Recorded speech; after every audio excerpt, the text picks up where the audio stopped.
Tout d'abord, une polémique autour des requins-tigres juvéniles. 20 squales seront marqués puis relâchés. Une décision qui suscite de nombreuses réactions sur les réseaux sociaux. On en parle dès le début de ce journal. Voilà donc pour les titres, soyez les bienvenus. C'est donc la polémique du moment autour des requins-tigres juvéniles que les autorités veulent capturer pour les marquer et par la suite les relâcher pour étudier leur comportement. Sauf que cette décision n'est pas unanimement partagée. Reportage Delphine Poudroux, Thierry Chapuis.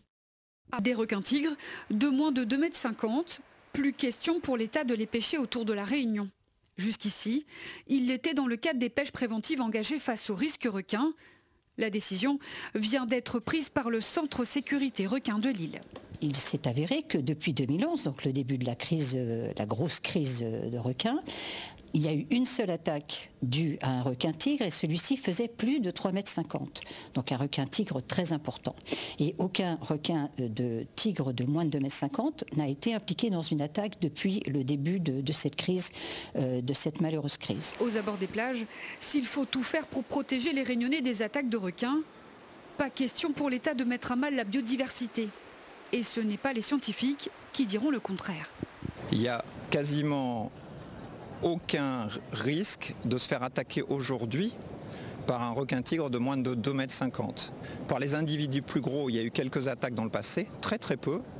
Voilà, donc pêcher du requin-tigre à La Réunion, c'est un non-sens écologique et aussi politique. C'est pour ça que la décision du CA du CSR, c'est la bonne décision. Par contre, c'est vrai que vraisemblablement les pêches du Centre Sécurité Requin sur les populations de requins bulldog ont eu un impact local à La Réunion sur cette population et c'est pour ça que le risque a diminué, qu'on n'a pas d'attaque depuis presque 4 ans maintenant. Mais face au risque requin, toujours présent autour de l'île, des voix s'élèvent contre cette décision de l'État. On prend ça comme une décision qui est imposée puisque l'État est quasi majoritaire dans le centre sécurité requin. Et alors que j'ai fourni de nombreux éléments qui auraient dû inviter à la prudence et au moins la réflexion par rapport à cette mesure, et bien comme à chaque fois, on ne tient pas compte du tout de la voix des acteurs du terrain parce que tous ceux qui sont proches de la mer ont voté contre cette mesure. On voulait ramener ça à 2 mètres à minima parce qu'on a des constats d'attaques avec des requins-tigres de 2,50 m justement, des attaques mortelles notamment. Et imagine à où demain, où il est dans l'eau avec un requin-tigre de 2,50 m, il dit à où c'est un juvénile, mais 2,50 m n'a déjà la barbe, tout ça.